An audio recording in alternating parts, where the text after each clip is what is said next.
ഇന്ന് നമ്മളൊരു കുഞ്ഞു കാര്യം പഠിക്കാനാണ് പോകുന്നത്. Trade receivables. ഓക്കെ.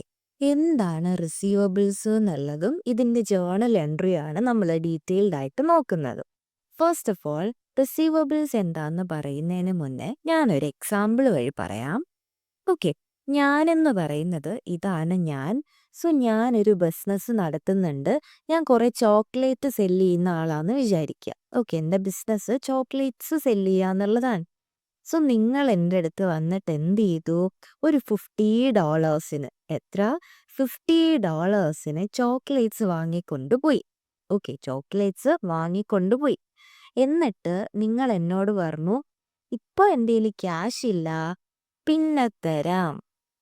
പിന്നെ തരാം. അതായത് ഈ $50 പിന്നെ പേ ചെയ്യാം എന്ന് നിങ്ങൾ എന്നോട് പറഞ്ഞു. ഞാൻ എന്ത് ചെയ്തു? അത് സമ്മതിച്ചു. ഓക്കെ എന്നും പറഞ്ഞു. സോ എന്നെ സംബന്ധിച്ച് നിങ്ങൾ എന്നെ മാത്രം നോക്കുക. എന്നെ സംബന്ധിച്ച് ഈ $50 നിങ്ങൾ തരണം, അല്ലേ?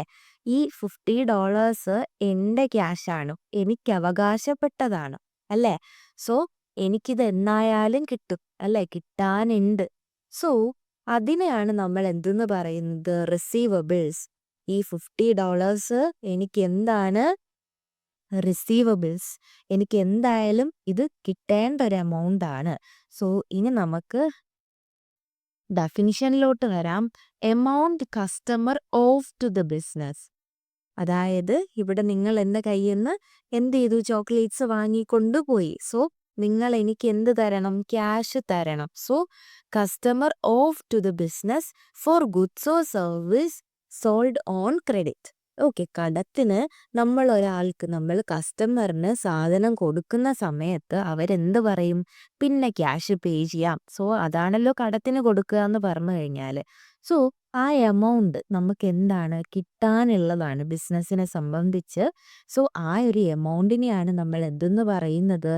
റിസീവബിൾസ് എന്ന് പറയുന്നത്. ഓക്കെ. ഇനി നമുക്ക് ജേർണൽ എൻട്രി നോക്കാം. ഓക്കെ. നമ്മളിവിടെ റിസീവബിൾസിനെ ഡെബിറ്റ് ചെയ്തിരിക്കുന്നു. എന്തിനാ റിസീവബിൾസ് ഡെബിറ്റ് ചെയ്തത്? കാരണം റിസീവബിൾസ് എന്ന് പറഞ്ഞാൽ ഒരു കറണ്ട് അസറ്റ് ആണ്. ഓക്കെ. കറണ്ട് അസറ്റ് കൂടിക്കഴിഞ്ഞാൽ നമ്മൾ എന്ത് ചെയ്യണം?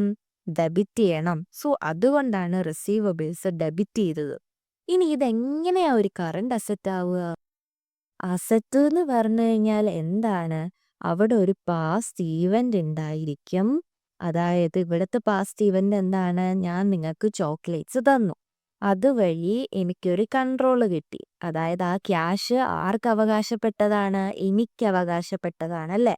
സോ എനിക്ക് അവിടെ ഒരു കൺട്രോൾ ഉണ്ട്. And also future economic benefit.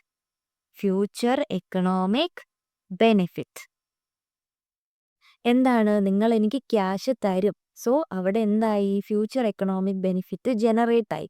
ഇതാണ് എന്തെന്ന് പറഞ്ഞു കഴിഞ്ഞാൽ അസറ്റ് എന്ന് പറഞ്ഞു കഴിഞ്ഞാൽ. ഒരു പാസ്റ്റ് ഇവന്റ് കാരണം എനിക്ക് നിങ്ങളിൽ ഒരു കൺട്രോൾ ഉണ്ട്. അതുവഴി എന്ത് ചെയ്യാൻ വേണ്ടി പറ്റും? എനിക്ക് ഫ്യൂച്ചറിൽ ബെനിഫിറ്റ്സ് ജനറേറ്റ് ആവും. സോ നമുക്കിതിനെ അസറ്റ് എന്ന് പറയാം. ആൻഡ് ഇത് നമുക്ക് 12 മന്ത്സിന് താഴെ, അല്ലേ? വിത്തിൻ 12 മന്ത്സ് എന്ത് ചെയ്യും? നമുക്കിത് ക്യാഷ് കിട്ടും. ലെസ് ദാൻ 12 മന്ത്സ് ആണ്. ലെസ് ദാൻ 12 മന്ത്സിനുള്ളിൽ നമുക്ക് ക്യാഷ് കിട്ടും. സോ അതുകൊണ്ട് നമ്മൾ എന്തെന്ന് പറഞ്ഞു? ഇതൊരു കറണ്ട് അസറ്റ് ആണെന്ന് പറഞ്ഞു. സോ അസറ്റ് കൂടിയത് കൊണ്ടാണ് നമ്മൾ റിസീവബിൾസ് ഡെബിറ്റ് ചെയ്തത്. ആൻഡ് സെയിൽസ്, ഞാനിവിടെ എന്ത് ചെയ്തു?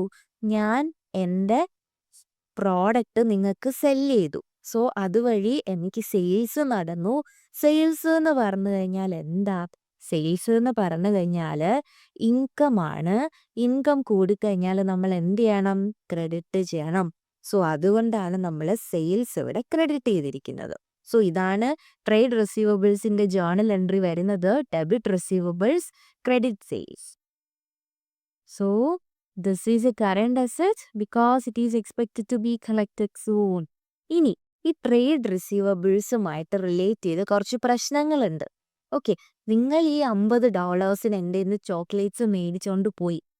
നിങ്ങൾ എനിക്ക് ഫുൾ എമൗണ്ട് പേ ചെയ്തില്ല എന്ന് വിചാരിക്കൂ. ഓക്കെ. ഫുൾ എമൗണ്ട് പേ ചെയ്തില്ല, അല്ലെങ്കിൽ സമയത്തിനുള്ളിൽ ഞാനിപ്പോൾ 1 മന്താണ് നിങ്ങൾക്ക് തന്നിരുന്നതെന്ന് വിചാരിക്കുക. 1 മന്തിനുള്ളിൽ നിങ്ങൾ എന്ത് ചെയ്യണം? എനിക്ക് ക്യാഷ് പേ ചെയ്യണം എന്ന് പറഞ്ഞിരുന്നു.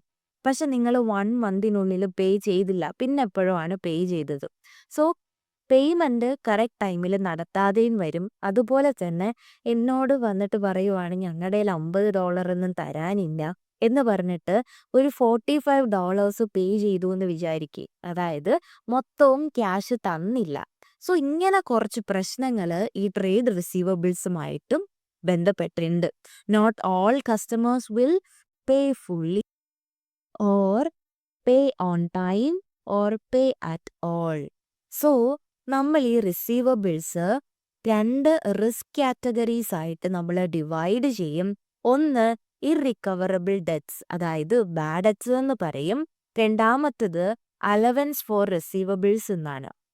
സോ എന്താണ് ഇറക്കവറബിൾ ഡെറ്റ് എന്ന് പറഞ്ഞു കഴിഞ്ഞാൽ ഒരിക്കലും നമുക്ക് ആ എമൗണ്ട് കിട്ടില്ല. അതായത് ഇപ്പം നിങ്ങൾ $50 എൻ്റെ നിന്ന് ചോക്ലേറ്റ് മേടിച്ചുകൊണ്ട് പോയില്ലേ, അതെനിക്ക് ഒരിക്കലും കിട്ടില്ല എന്നുണ്ടെങ്കിൽ അതിനെയാണ് നമ്മൾ എന്തെന്ന് പറയുന്നത്? ഇറിക്കവറബിൾ ഡെറ്റ് എന്ന് പറയാ, കിട്ടാക്കടം എന്ന് പറയും.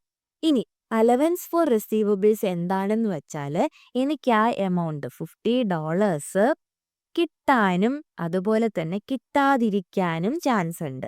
സോ കിട്ടാനും കിട്ടാതിരിക്കാനും ചാൻസ് ഉണ്ടെന്നുണ്ടെങ്കിൽ അതിനെയാണ് അലവൻസ് ഫോർ റിസീവബിൾസ് എന്ന് പറയാം. അവിടെ ഒരു അൺസർട്ടൈനിറ്റി ഉണ്ട്. സോ ഇതാണ് 2 റിസ്ക് കാറ്റഗറീസ് എന്ന് പറയുന്നത്. ഇനി ഇറിക്കവറബിൾ ഡെറ്റ് എന്താണ്, അതുപോലെ തന്നെ അലവൻസ് ഫോർ റിസീവബിൾസ് എന്താണെന്ന് നമുക്ക് നെക്സ്റ്റ് വീഡിയോസിലായിട്ട് ഡീറ്റെയിൽഡ് ആയിട്ട് ഡിസ്കസ് ചെയ്യാം. സോ ഇതാണ് റിസീവബിൾസ് എന്താണ്, അതുപോലെ തന്നെ റിസീവബിൾസിന്റെ ജേർണൽ എൻട്രി, ഈ ട്രേഡ് റിസീവബിളുമായി ബന്ധപ്പെട്ട് വരുന്ന പ്രോബ്ലം, അത് കാരണം നമ്മൾ ക്രിയേറ്റ് ചെയ്യുന്ന റിസ്ക് കാറ്റഗറീസിനെ പറ്റിയും നമ്മൾ നോക്കി. സോ ഇതാണ് ട്രേഡ് റിസീവബിൾസ് എന്ന് പറഞ്ഞു കഴിഞ്ഞാൽ.